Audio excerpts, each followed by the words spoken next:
one of the great moments in baseball history. 2 men out, last of the ninth. The pitch, swung on, has a drive out for the right field corner. Henrik is going back. He can't get it. It's off the wall for a base hit. Here comes the tying run, and here comes the winning run.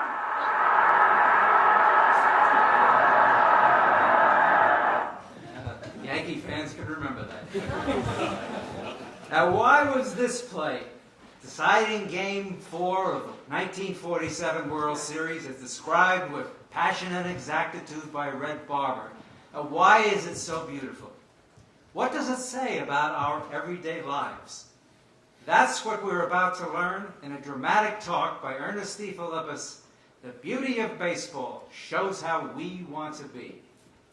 As a radio sports writer for many years, I can tell you that this talk is a home run. Mr. DeFilippis presented it last May at the Baseball Hall of Fame in Cooperstown as part of the 25th symposium, baseball symposium. And I was there chairing another panel, and I had the great pleasure to hear this talk. And I can tell you, right from the crack of the bat, the crowd was gripped hearing the explanation of why the game of baseball is beautiful, why it has captured the imaginations, the hearts of so many people. In fact, baseball is the subject of an exhibition now at the Metropolitan Museum of Art.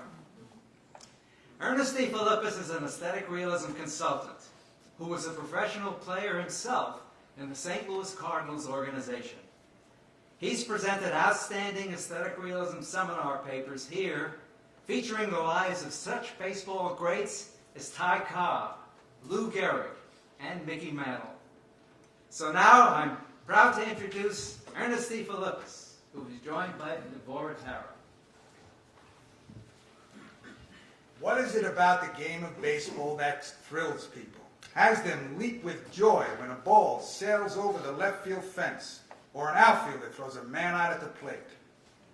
The answer is in this principle stated by Eli Siegel, the American poet, critic, and founder of the education aesthetic realism. All beauty is a making one of opposites.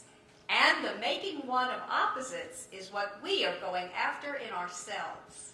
Ever since the first time my father showed me how to swing a bat when I was 3, I've loved baseball. But it was when I began studying aesthetic realism that I understood why.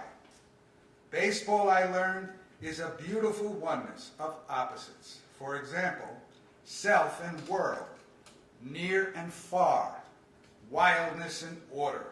Opposites we are trying to put together in ourselves. 1. Self and world. Hitting a baseball. Mickey Mantle once said, "You always know when you've hit one. There's that feeling when the bat makes contact with the ball," unquote. Why does a person feel so exhilarated as the bat he's holding in his hands solidly meets that ball? And what meaning does this have for the life of every person? To hit a ball well is to meet fairly what's not ourselves, reality in the form of that round sphere. It is a oneness of self and world. A good hitter has to want to know and meet whatever the pitcher may throw. A pitch ball can curve, can rise, drop, screw in, dance up and down, come in very fast, off speed, or slow. Whatever the ball does, the batter must be ready to whip the bat around and hit it squarely. As he asserts himself, starts his swing, he must follow the ball, yield to and be affected by it, try to understand what it's doing. Is it on the outside of the plate or the inside? Is it curving away or breaking in? He has less than a quarter of a second to see the pitch, judge its speed and location. And his swing can't be tentative or tepid, nor can it be wild, with the intent to kill the ball. And I'll tell you a secret here, that's me. This caricature was done by my friend and colleague, aesthetic realism consultant and filmmaker Ken Kimmelman.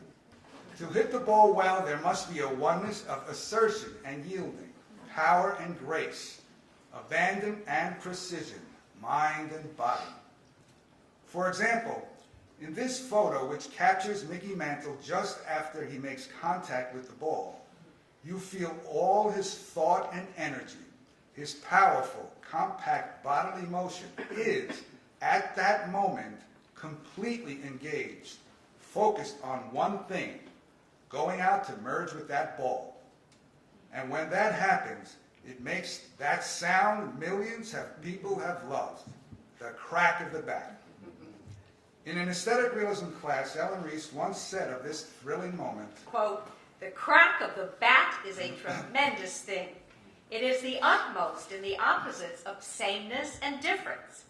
Never were ball and bat more different, yet they almost become one. It's fight and friendship. They almost seem to merge, yet at that moment they seem to merge. It's the moment of utter againstness." Unquote. and as this happens, doesn't the world itself look more beautiful? But Mickey Mantle didn't know, as ball players and fans alike haven't, that what he did so well as a hitter was a guide to what he wanted to do in the rest of his life. To respect ourselves, feel strong and kind, we need to be energetically engaged with reality, interested in things, ready to see and meet fairly, the curves and fastballs, the complexities of life. Don't we want to have our whole self, not just 25% or 50% of us, accurately go out to the world and not be, as I once described myself, stuck in a dull, insulated capsule? Whatever form the world may take, whether it's a particular situation, an object, or the feelings of a person, don't we want to meet it fully, courageously? I know firsthand the answer is yes. The big debate in every person is between our deepest desire to respect the world, to know and understand it, or to have contempt for it. Aesthetic realism defines contempt as the false importance or glory from the lessening of things not oneself. This debate goes on in every player, both on and off the field. And when a player is at his or her best, respect is the winner. For example, as a hitter, I wanted to meet whatever the pitcher threw, even if he threw a curve and I was expecting a fastball. I was excited by the suspense of not knowing what the pitch would be. It demanded my utter attention, and I tried to give it. It's when I felt most alive. Anything less would have hindered my ability to follow and hit the ball. However, with people, I had a very different purpose. I thought my glory would come not through knowing or giving them my respectful attention, but through competing with them, beating them out, having them do my bidding. This contempt hurt my life, and also, I regret, hurt others. 2. In baseball and love, the desire to know is crucial. On a date, the thing I was most interested in was not knowing a woman, what she thought or felt, but whether she gave me the utter approval I saw as my due. My notion of a good time was not to think too much, go dancing, maybe stop at a cafe, and then get to the high point of the evening, sex. If she surprised me with what I saw as a curveball, that if she wanted to talk about things she was feeling, I'd get irritated. Rather than meeting with honest interest what she was hoping for from me, I saw her feelings as interfering with my plans. And even when I did have my way, I'd be disgusted with myself, call myself a cold, selfish bastard. I felt something had to change in me, but I didn't know how. Then in my mid-20s, in classes taught by Eli Siegel, I learned what it really meant to meet a woman's hope fairly, squarely, and kindly. About Linda Stevens, whom I was seeing, he asked, Do you see Miss Stevens the way she sees herself? Do you think you see what concerns her? The answer was no. He asked with critical humor, She's not subject to your influence sufficiently? and he said, Ernest DeFilippis would like to run around the bases without someone jumping at his shins. right. Are you irritated because you feel you have certain rights that are being questioned? That's what I felt. And Mr. Siegel explained, Ms. Stevens has taken for granted that you want her to be delivered to you without your going through all the critical work necessary, all the work of your getting her love or esteem. Will your desire to win be greater than your desire to understand? Will your desire to understand be greater than your impatience? I hope so. It's more important that Ms. Stevens believe in you than that you win. It's more important to have goodwill for her and be proud of it. Eli Siegel encouraged the best thing in me. He showed there was a bigger, more exciting victory I was after, one I could respect myself for, to have goodwill, which aesthetic realism defines as The desire to have something else stronger and more beautiful, for this desire makes oneself stronger and more beautiful. it is to be for the best thing in a person and against what weakens them. I began to distinguish between the two desires fighting in me, between ill will and goodwill, including on the ball field. The pitcher and batter, friendly combatants. I had seen the contest between pitcher and batter as a battle for superiority. If he strikes me out, he's better. If I got a hit, I'm better. I went from anger and humiliation to gloating. I hated myself for seeing people this way, but I also thought my competitive drive was my strength, had me play at my best. I was wrong. Ill will, the hope to be strong through the weakness of another, always weakens us, stifles our best possibilities in any field. I learned I had another hope I had no idea of, a good kind of competition. The hope that the pitcher not be less than he is, but as good as he can be. Throw me his best stuff, challenge me to be at my best. Deeply, we don't want someone to flatter our ego with pitches we can easily hit, or praising words we don't deserve. We want someone to oppose our smug complacency, demand we be better, encourage us to get to new heights.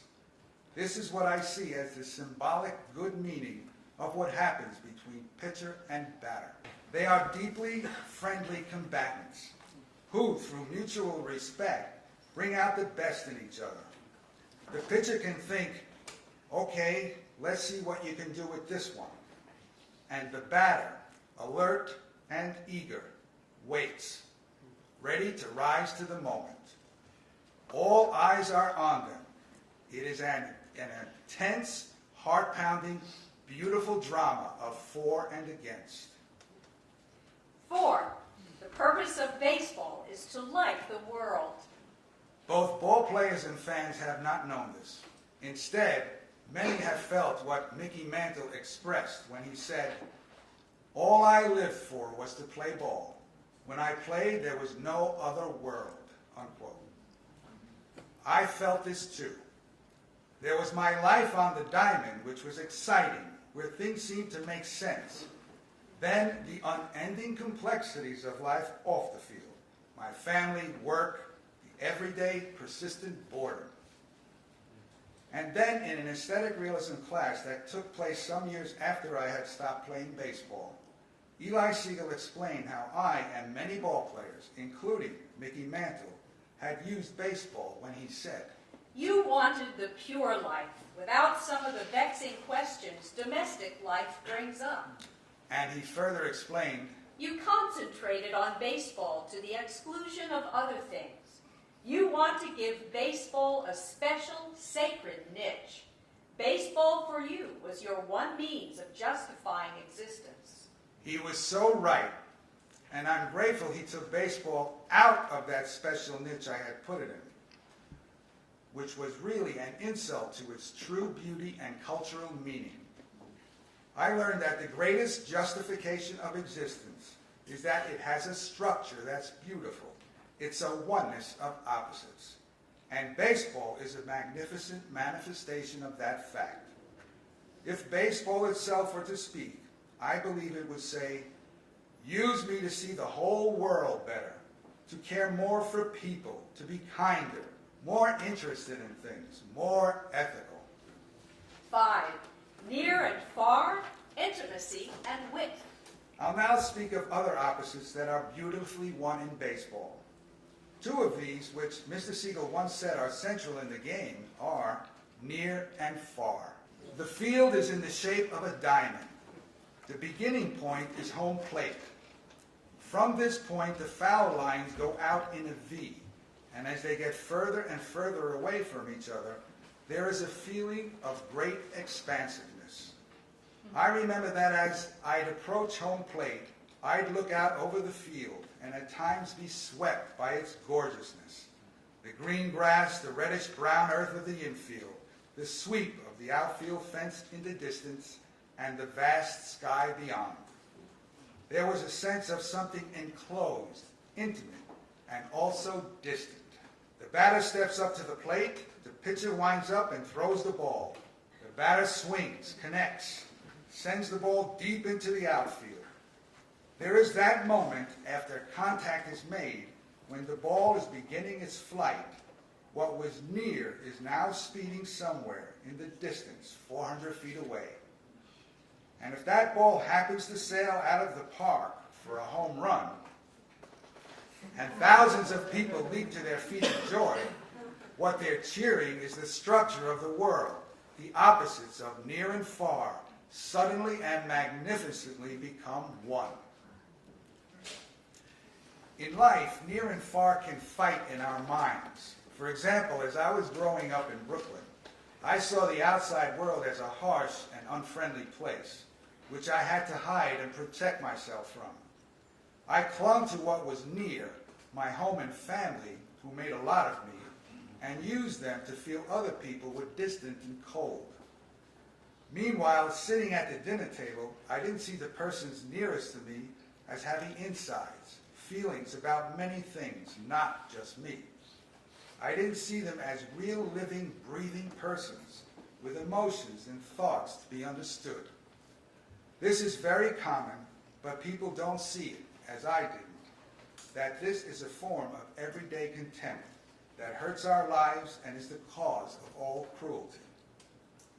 For there to be kindness among people and nations, we need to see our relation to other human beings, a loved one, a teammate, a person we may see on the street, a co-worker, a person in another nation.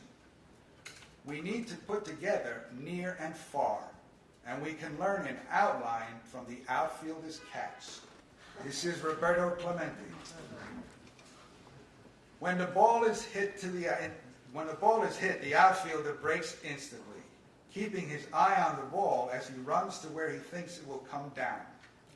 It is awesome to see that little white sphere soar above the stands and roof into the big sky, sometimes hardly seeable, reach its high point, then fall gracefully towards earth where you are running to catch it.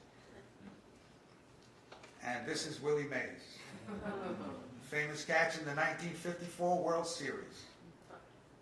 When the ball hits the glove with a thump, you feel something of the distant universe is welcomed, embraced, taken into oneself. This is how we want to see all the time. We want to be affected and fully engaged with what is not ourselves, including as we hope to care for a person. I'm very glad to say that through what I've learned and continue to learn, I and the woman I love, my wife, Maureen Butler, are in the midst of the deeply romantic, happy, and grand study of how to use each other to be just to the world and people, both near and far. 6. Order and wildness.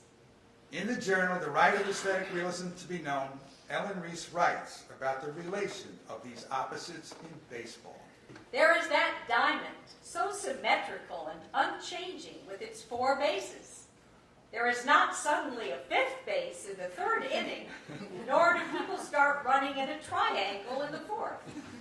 There are always 3 strikes to an out. There are always 9 innings, except when the score is tied. Yet baseball is beautiful because its order can suddenly be at one with wonderful chaos. A ball is going we know not where. People are running to field the ball. Others are running toward bases. Who has the ball? Will that runner make it to 3rd?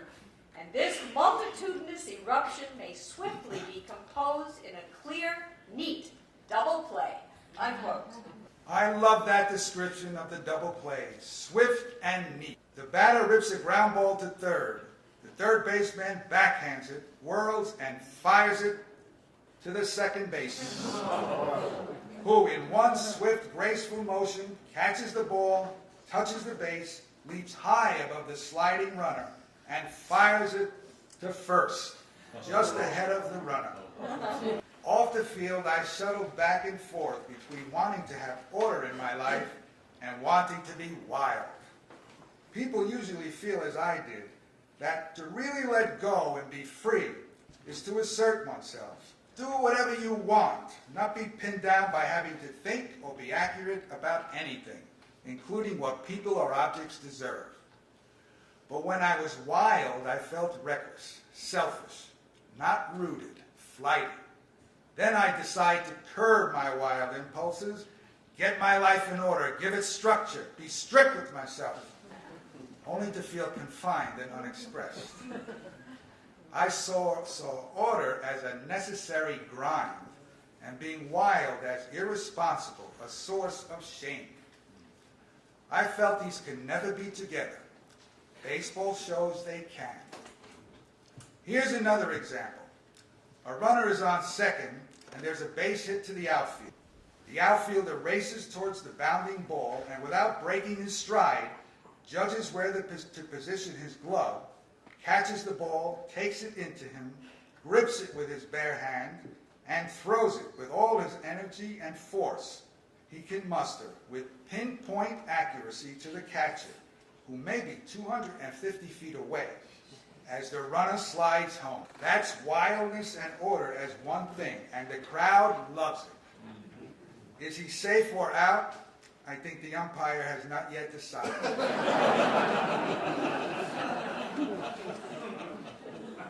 He's had many years to think about it.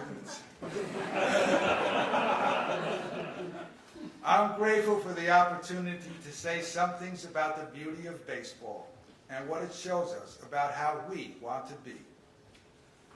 I close my paper with lines from a poem by Eli Siegel, which I care for very much. In them is the eternal meaning of baseball. Playing baseball well is an observable sign a skill of ours can be at one with a divine great cause of this. What enabled us to field the ball? What enabled us to run at all, let alone around 4 bases? It was the world of long ago become ourselves. Both art and science tell us so.